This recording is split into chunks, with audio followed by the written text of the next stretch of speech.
Salut à tous, ici Michael, j'espère que vous allez bien. On se retrouve aujourd'hui pour une nouvelle vidéo, non pas consacrée au logiciel Blender, du moins un petit peu de manière indirecte, parce que je lance officiellement, ça y est, vous l'attendiez depuis pas mal de temps, le challenge Blender numéro 1. Alors pourquoi numéro 1? Pourquoi pas on ne continue pas les numéros qu'on avait déjà à l'époque, parce que je faisais des trucs un petit peu similaires sur YouTube il y a 1 an, 2 ans, ça remonte un petit peu, hein.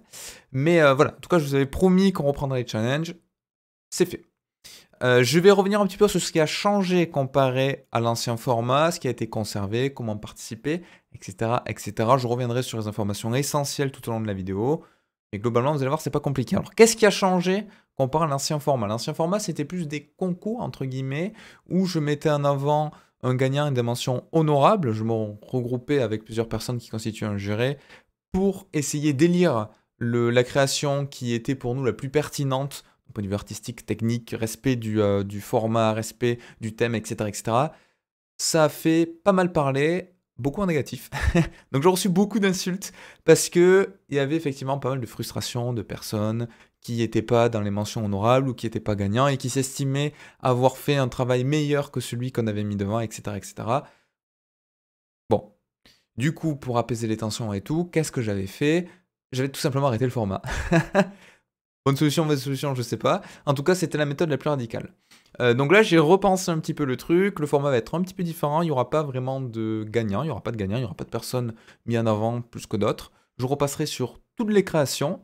Alors j'espère qu'il n'y en aura pas trop, mais je repasserai sur toutes les créations. Je ne sais pas encore si ce sera une vidéo, si ce sera un live qui sera ensuite publié. Ce sera peut-être le plus judicieux. Comme ça va pouvoir durer un petit peu plus de temps. Je ne sais pas trop encore comment je vais organiser tout ça. Ça viendra dans un second temps. En tout cas, comment participer à ce challenge Blender du coup numéro 1, vu que c'est nouveau format, on reprend les numéros à 0. Tout le monde peut participer.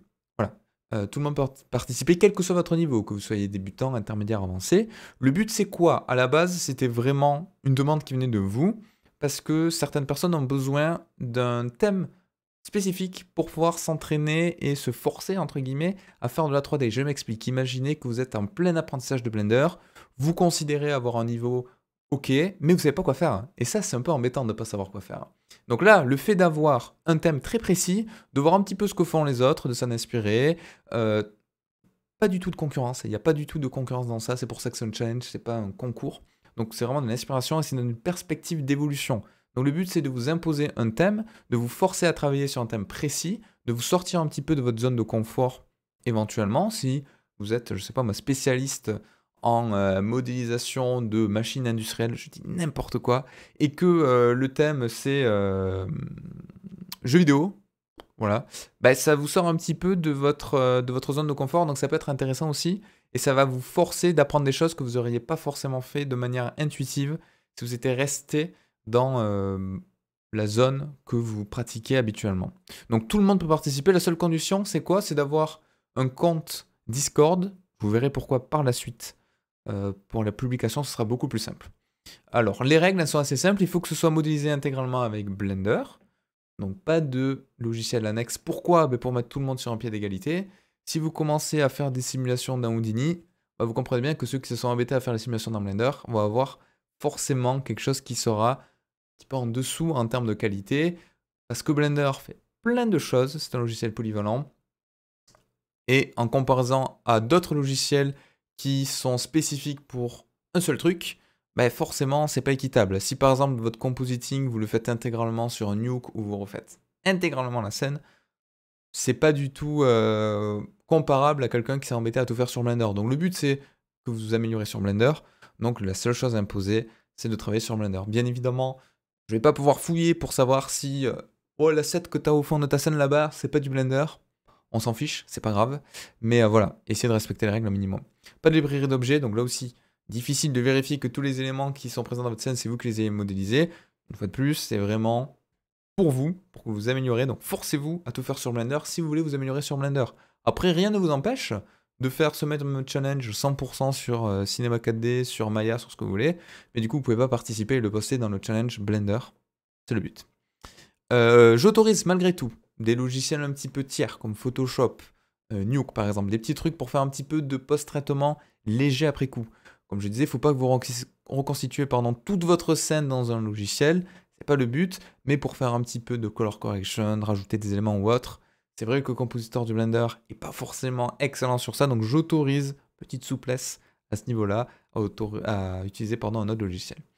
De même pour tout ce qui est shader, vous pouvez faire vos matériaux avec Substance Designer pour les exporter dans le Blender et les mettre dedans. Substance Painter si vous voulez faire peindre vos matériaux sur les assets et les réimporter dans le Blender. Il faut que le rendu final, malgré tout, soit fait avec Blender. Voilà. Et de préférence avec un moteur de rendu propre à Blender, donc eView Cycles. Vous savez qu'il y a des versions Blender avec Renderman, avec V-Ray et tout. Vous pouvez les utiliser, il n'y a pas de problème. Mais le but, si vous voulez vous améliorer dans Blender, pour vous également, c'est d'utiliser les outils propres à Blender. Mais vous pouvez rapatrier un shader que vous avez fait sur Designer. Vous pouvez rapatrier des maps que vous avez peintes dans Painter. Il n'y a pas de souci pour ça. Donc maintenant, le thème. Le thème, c'est quoi? C'est tout simplement météo. Alors, comment j'ai trouvé ce thème? J'avais pas d'idée, c'est tout simplement ma femme qui a, qui a choisi. Donc, elle m'a dit météo. Je fais OK, très bien, météo, ça part sur ça. Donc voilà, le thème, c'est météo. Alors que je m'aperçois que le haut de météo n'est pas aligné avec les autres textes. C'est catastrophique. Bon, je vais faire comme si j'avais rien vu, mais l'alignement est pas fou. Donc voilà, thème météo, c'est large. Vous pouvez plus ou moins le respecter, donc il n'y a pas de problématique sur ça. Voilà, comme je vous disais, ce challenge, c'est pour vous améliorer. Si vous divaguez un petit peu, c'est pas très grave. Comment participer? Alors ça, c'est très important. C'est peut-être la partie la plus intéressante et la plus importante de cette vidéo. Donc comme je vous disais, tout le monde participe à condition d'avoir un compte Discord. C'est totalement gratuit. Vous n'avez même pas besoin de télécharger le logiciel. Il y a une version web qui fonctionne très bien. Et il va falloir poster votre rendu tout simplement. Hop là. Juste ici, vous allez sur mon Discord, le lien sera dans la description. Vous allez scroller jusqu'à obtenir... Alors, vous n'aurez pas tout ça. Hein. Moi, c'est parce que j'ai accès à des trucs de modération. Mais vous n'allez pas voir tout ça. Il y a un truc qui s'appelle Challenge YouTube, juste ici, dans ce channel-là. Et là, alors j'ai mis info à venir. Alors, vous ne voyez pas, il y a marqué info à venir, mais c'est pas très grave. Là, je réexpliquerai, je ferai un récap quand le concours sera officiellement lancé. Et une fois qu'il sera officiellement lancé, mais vous pourrez poster ici vos rendus. Donc, ça peut être des rendus images, des rendus vidéo. La seule contrainte, c'est les contraintes imposées par Discord. Si vous voulez uploader une vidéo qui dure 18 minutes, ça va pas passer, bien évidemment. Donc, je sais plus à combien est la limite. C'est une histoire de mégaoctets. Mais tant que ça rentre pour Discord, c'est OK. Si vraiment vous êtes embêté, vous pouvez mettre un lien externe. Mais c'est vraiment exceptionnel. S'il y a 50 000 liens externes, je ne pourrais pas tous les ouvrir. Ce sera beaucoup trop compliqué. Privilégiez quand même les images. Les animations, c'est cool, hein, mais c'est un petit peu plus long en termes de process. Après, vous faites comme vous voulez. Si dans les temps impartis, vous arrivez à sortir tout ça, tant mieux pour vous. Mais voilà, soit image, soit vidéo, contrainte imposée par Discord. Et normalement, tout se passera très bien. Oh, ça met du temps à arriver derrière.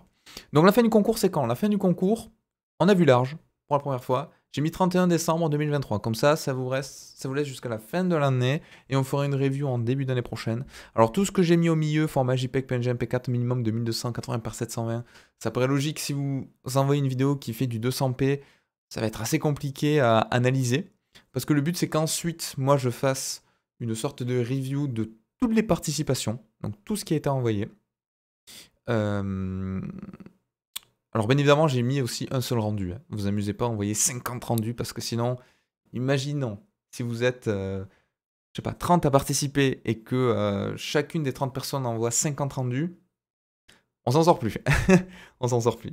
Donc voilà, le 1280 par 720, c'est pour avoir une qualité minimale imposée. Et ensuite, vous faites à peu près ce que vous voulez, il n'y a pas trop de contraintes sur ça. Fin du concours, comme j'ai dit, 31 décembre. Ça veut dire qu'ensuite, courant janvier, alors, essayez de ne pas me spammer, je dis ça par expérience parce que ça arrivait régulièrement à l'époque, hein. Le lendemain de la fin du concours, il y avait plein de gens qui me disaient « Alors, quand est-ce que sort la vidéo? Quand est-ce qu'on a le résultat ?»